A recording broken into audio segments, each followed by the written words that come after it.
Hello and welcome to everyone. অনেকদিন পর আবার লাইভে ফিরে এলাম। লাইভটা কাজ করছে কিনা একটু দেখে নিই।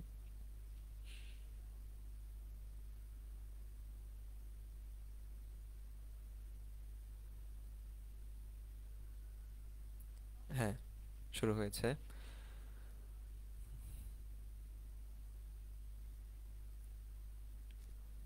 আচ্ছা, আপনারা অনেকেই রিকোয়েস্ট করেছিলেন আমি যাতে আরও ভিডিও বানাই। এর প্রেক্ষিতে আমি আজকে এই কাজটা করলাম আপনাদের জন্য। তারপর আজকে প্রেজেন্ট করব এখন। আমরা সাইফোর্স স্টুডেন্ট ভোকাবুলারি এই বইটা থেকে আহ, প্রত্যেক দিন 20টা করে আর কি, মানে প্রত্যেকটা ভিডিওতে 20টা করে শব্দ শিখছি। আজকেও 20টা শব্দ থাকবে। আজকে দেখি প্রথম শব্দটা কি। ইয়ারমার্ক। ইয়ারমার্ক অর্থ হচ্ছে কোনো কাজের জন্য আহ, অর্থ, সম্পদ ইত্যাদি আলাদা করে রাখা। তাহলে আমরা একটা সেন্টেন্স দেখি।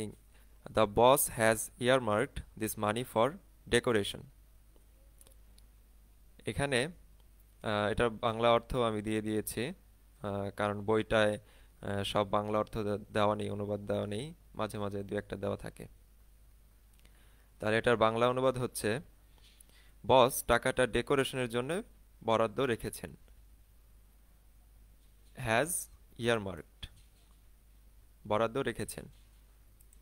আচ্ছা, এখানে তাহলে বলতে হবে যে ইয়ারমার্ক এটা কোন পার্ট অফ স্পিচ। হ্যাজ ইয়ারমার্কড, যেহেতু হ্যাজের পরে ইয়ারমার্কড হয়েছে, ইয়ারমার্কের সাথে ইড যুক্ত হয়েছে, এটা বোঝা যাচ্ছে যে ভার্ব। ভার্ব থেকে এটা ভার্বের পাস্ট পার্টিসিপল ফর্মে এসেছে। তাই ইয়ারমার্ক এই শব্দটা ইটসেলফ ইজ এ ভার্ব, কিন্তু বইটাতে এটা নাউন হিসেবে দেখানো হয়েছে। ইয়ারমার্কের শেষে নাউন মানে এন লেখা আছে। এটা একটা হয়তো ভুল করেছে। যাই হোক, আমরা সংশোধন করে নিলাম। নাম্বার 2, এডিফাইস। এডিফাইস মানে হচ্ছে বৃহৎ অট্টালিকা।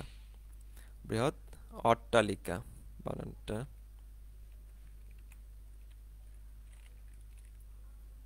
বৃহৎ অট্টালিকা। Uh, to honor this great man, we will build an edifice and dedicate it in his name. এই মহান ব্যক্তির সম্মানে আমরা একটা বিশাল অট্টালিকা নির্মাণ করব এবং তার নামে সেটা উৎসর্গ করব।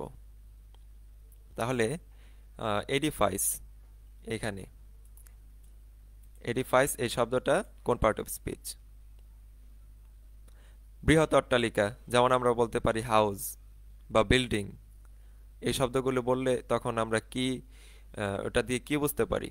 ওটা কি নাউন, ভার্ব, অ্যাডজেক্টিভ, অ্যাডভার্ব, কোনটা? এটা একটা নাম, বিল্ডিং এর মতো। বৃহৎ অট্টালিকাকে বলে এডিফাইস। আচ্ছা, আমাদের আগের শব্দটা ইয়ারমার্ক, এডিফাইস, এগুলো একটু অপরিচিত আমাদের জন্য, নতুন শব্দ। আচ্ছা, 3 নম্বর শব্দ ইলাবোরেট। এটা আমরা পরিচিত মোটামুটি। ইলাবোরেট মানে বিস্তারিত। আচ্ছা, we have made elaborate plans for new years day. এটার অর্থ হচ্ছে নববর্ষের জন্য আমরা বড়সড় একটা পরিকল্পনা করেছি। এখানে ইলাবোরেট এটার অর্থ হচ্ছে বিস্তারিত, কিন্তু আমি এখানে বাংলা অনুবাদ করার সময় লিখলাম বড়সড়।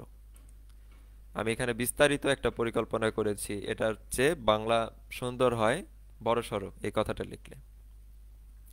তাহলে এখানে ইলাবোরেট এই বিস্তারিত শব্দটা কোন পার্ট অফ স্পিচ? আচ্ছা, এখানে এটা হচ্ছে এই প্ল্যান। প্ল্যান শব্দটা পরিকল্পনা, এটা একটা নাম, নাউন। কোনো কিছু করা, কোনো কিছু করা, এটা হচ্ছে একটা নাম, নাউন। তাহলে ইলাবোরেট প্ল্যান, আমরা বলতে পারি গুড প্ল্যান, ব্যাড প্ল্যান, তারপরে ইলাবোরেট প্ল্যান। যদি আমরা একটা নাউনের আগে আরেকটা নাউন বসাই, তখন সেই নাউনটা হয়ে যায় অ্যাডজেক্টিভ। তাহলে আমরা এইভাবে বলতে পারতাম, নববর্ষের জন্য আমরা একটা পরিকল্পনা করেছি। এই বড়সড় শব্দটা অতিরিক্ত এসেছে। এই পরিকল্পনা অর্থাৎ এই প্ল্যান শব্দটাকে মডিফাই করছে বড় সড়ো শব্দটা, অর্থাৎ ইলাবোরেট শব্দটা। তাই এই ইলাবোরেটের পার্ট অফ স্পিচটা হবে, এটা কোন পার্ট অফ স্পিচ হবে? এটা হচ্ছে অ্যাডজেক্টিভ।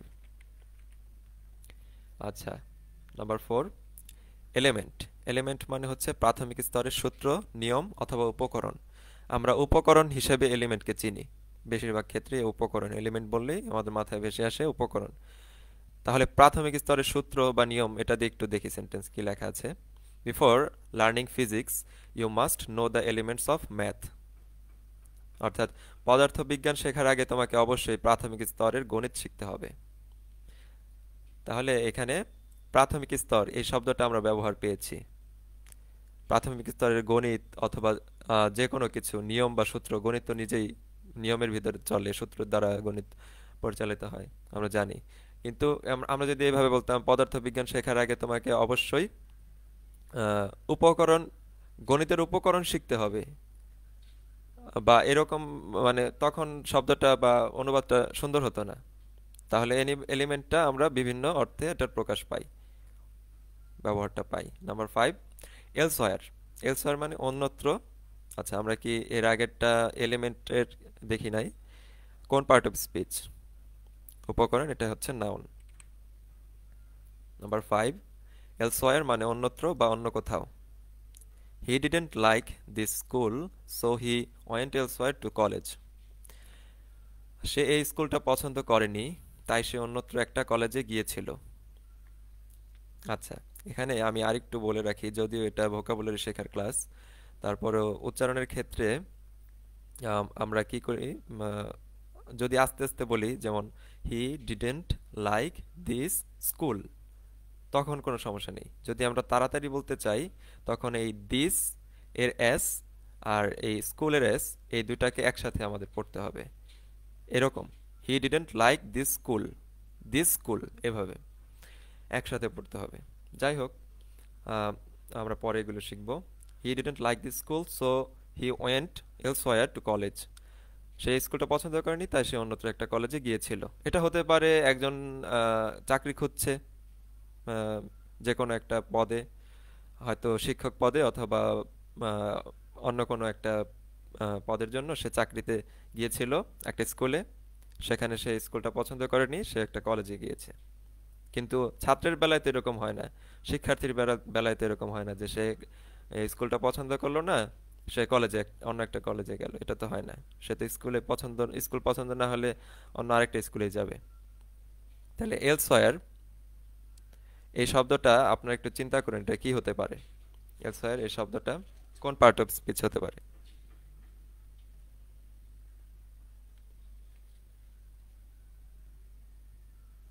একটু চিন্তা করার সময় দিলাম যাতে আপনারা একটু মাথা কাটাতে পারেন। আচ্ছা, আমি একটু বলে দিই। আহ, দেখেন, হি didn't like this school so he went to college, এই সেন্টেন্সটা বললেও আমাদের হয়ে যেত। কিন্তু ওয়েন্টের পরে এলসওয়্যার এই শব্দটা আমরা অতিরিক্ত করেছি, যোগ করেছি। তাহলে এই এলসওয়্যার এই শব্দটা অতিরিক্ত যোগ করছি কোন প্রেক্ষিতে, মানে কার সাথে? অন্যত্র গিয়েছিলাম এর সাথে। গিয়েছিলাম মানে ওয়েন্টের সাথে, ভার্বের সাথে। তো ভার্বকে যদি মডিফাই করে কিছু কিছু, তাহলে সেটা হবে কি? অ্যাডভার্ব। নাউনকে মডিফাই করলে সেটা হবে অ্যাডজেক্টিভ। তাহলে এটা আমরা কি লিখব? অ্যাডভার্ব। আপনাদের বুঝতে যদি কোথাও কোনো সমস্যা হয়, আপনারা কমেন্টে জানাতে পারেন, লিখে, যে কোন শব্দটার ক্ষেত্রে, কোন লাইনের ক্ষেত্রে আমাদের সমস্যা হচ্ছে, সেটা বলতে পারেন। নাম্বার 6, ইম্যানসিপেট, বন্ধন হতে মুক্ত করা। Lincoln is famous for emancipating the slaves. দাসমুক্তিতে লিঙ্কন বিখ্যাত। তাহলে ফর ইমানসিপেটিং দ্য স্লেভস, এই জায়গায় ইমানসিপেট থেকে ইমানসিপেটিং হয়েছে, আইএনজি যুক্ত হয়েছে। ভার্ব থেকে ভার্বের আইএনজি ফর্ম যুক্ত হয়েছে। তাহলে এটাকে আমরা কি ধরবো? তাহলে ইমানসিপেট এই শব্দটাকে আমরা কি ধরবো? এটা ভার্ব, আমি বলেই দিলাম, ভার্বের সাথে তো আইএনজি যুক্ত করি আমরা। আচ্ছা, 7, এমবডি। এমবডি মানে বাস্তব রূপ দান করা, কোনো ধ্যান ধারণা বা ইচ্ছাকে বাস্তব রূপ দান করা। Lincoln's ideas were embodied in his speeches. লিঙ্কনের আইডিয়া বা ধারণাগুলো তার বক্তব্যে বাস্তব রূপ লাভ করেছিল। তাহলে এমবডি, আমরা কি ওয়ার এমবডিড আমরা দেখতে পাচ্ছি এখানে বাস্তব রূপ লাভ করেছিল, পাস্ট, এটা প্যাসিভ ভয়েসে লেখা, ওয়ার এমবডিড। তাহলে এমবডি এর সাথে পাস্ট, এটার এমবডি মানে পাস্ট ফর্মটা ব্যবহার হয়েছে, তাহলে এমবডি শব্দটা হচ্ছে ভার্ব। আর আমরা অর্থ দেখে বুঝতে পারছি যে বাস্তব রূপ দান করা, এই করা শব্দটা দ্বারাই বুঝতে পারছি এটা একটা কাজের কথা বলছে। Number 8, embrace. এমব্রেস মানে আলিঙ্গন করা বা অন্তর্ভুক্ত করা। দুইটা লাইন আমরা দেখতে পাবো sentence. When the soldier saw his family after the war, he embraced his mother and father.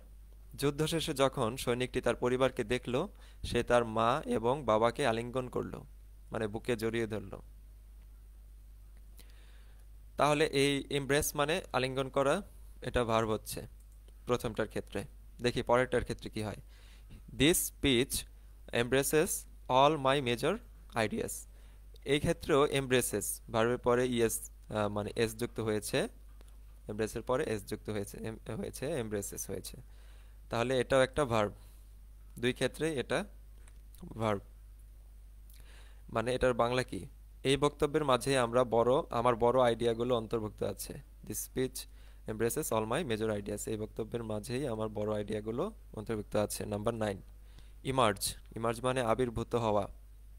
আমরা দেখতেই পাচ্ছি আবির্ভূত হওয়া, তাহলে এটা কি হতে পারে? আগেই গেস করুন। এটা ভার্ব হতে পারে, আমরা দেখছি। The moon emerged from behind the clouds. The moon emerge from behind the clouds to shine on the water. এটার বাংলা, পানিতে দ্যুতি ছড়াতে মেঘের আড়াল থেকে চাঁদ আবির্ভূত হয়েছিল। আবির্ভূত হয়েছিল, এই যে আবির্ভূত হওয়া আর হয়েছিল, আবির্ভূত হয়েছিল পাস্টে, ইমার্জড। তাহলে এই ইমার্জ শব্দটা ইমার্জের পাস্ট ফর্ম, এবং এটা এই কারণে এটা কি হবে? ভার্ব। আবির্ভূত হওয়া মানেও বোঝা যাচ্ছে ভার্ব। নাম্বার 10, এমিট মানে নিক্ষেপ করা বা নিঃসৃত করা। A volcano emits fire from the earth. আগ্নেয়গিরি মাটির ভিতর থেকে আগুন উদগীরণ করে। এই অনুবাদটা সাইফোর্সের বইতে দেওয়া আছে, এটা থেকে নিয়েছি। আগ্নেয়গিরি মাটির ভিতর থেকে আগুন উদগীরণ করে। এখানে আমরা দেখতে পাচ্ছি নিক্ষেপ করা বা নিঃসৃত করা।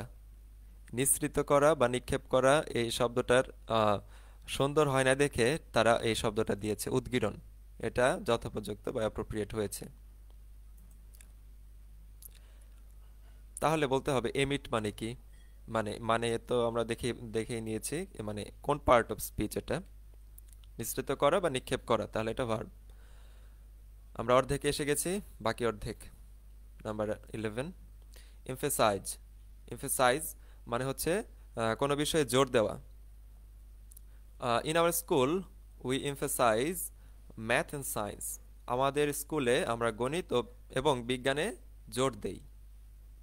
তাহলে জোর দেওয়া, উই এমফেসাইজ, তাহলে আমরা জোর দেই।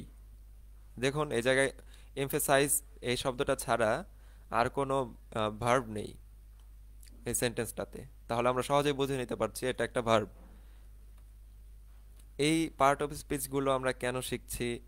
এগুলো শেখার অনেক দরকার, মানে কারণ আছে। আপনারা আস্তে আস্তে এগুলি যখন প্র্যাকটিক্যালে লেখালেখি বলেন বা স্পিকিং বলেন তখন এগুলি বুঝতে পারবেন যে কত হেল্পফুল ছিল এগুলি শেখা। এখন হয়তো অনেকেই বুঝতে পারবেন না, আর অথবা যারা এগুলো পার করে এসেছেন হয়তো তারা কিছুটা বুঝছেন। যাই হোক, নাম্বার 12, এনকারেজ। আমাদের এটা ঠিক ছিল তো? হ্যাঁ, এমফাসাইজ। Number 12, encourage. এনকারেজ মানে উৎসাহিত করা বা সাহস দেয়া।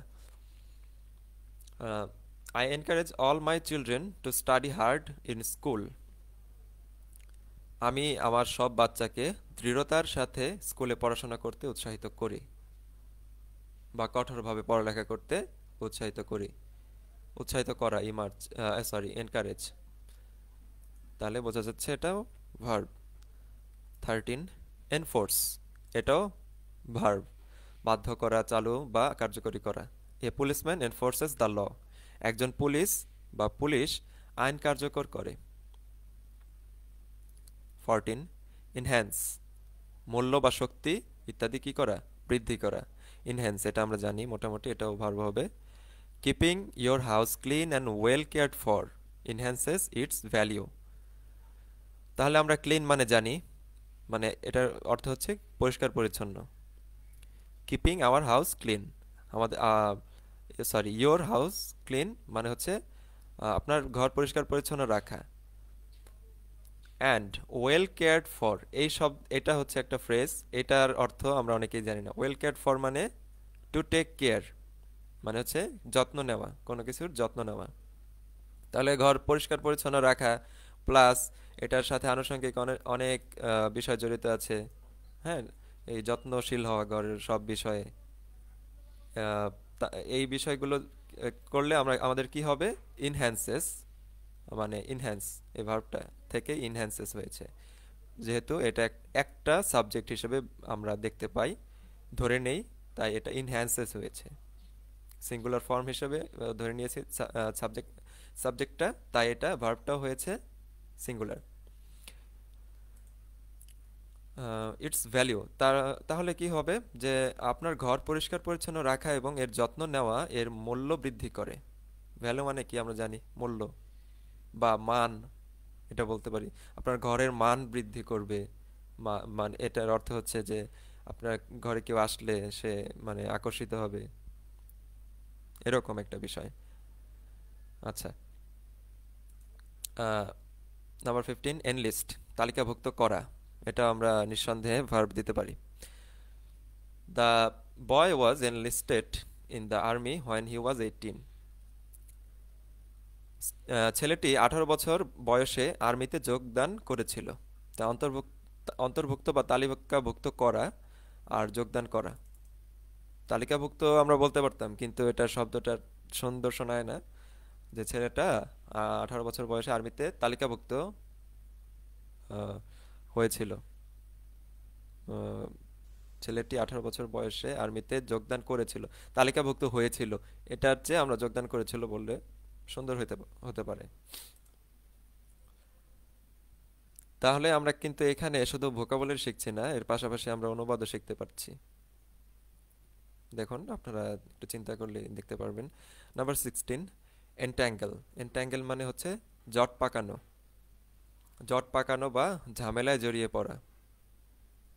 The kitten cried when it got entangled in a ball of string. Kitten মানে হচ্ছে বেড়াল ছানা। তাহলে আমরা ক্যাটকে বলি বিড়াল, আর বিড়াল ছানাকে বলি কি, কিটেন। আর জট পাকানো বা ঝামেলায় জড়িয়ে পড়া, তাহলে এটা কি হবে, ভার্ব হবে, কোনো কাজের কথা বলছে এটা। আমরা ইংলিশটা পড়ে নিয়েছি এবং এটার বাংলা হচ্ছে, সুতোর একটি বলে আটকে যাওয়ার পরে বিড়াল বাচ্চাটি কেঁদে উঠল। আমরা একটু ভেঙে ভেঙে বলি যে দ্য কিটেন ক্রাইড, মানে বিড়াল বাচ্চাটি কেঁদে উঠল। হয় যখন, ইট গট এন্ট্যাঙ্গলড, যখন, যখন এটা আটকা পড়লো, গেল, কিসের সাথে আটকে গেল, সরি, আটকে গেল in a ball of string, মানে সুতার একটি বলে।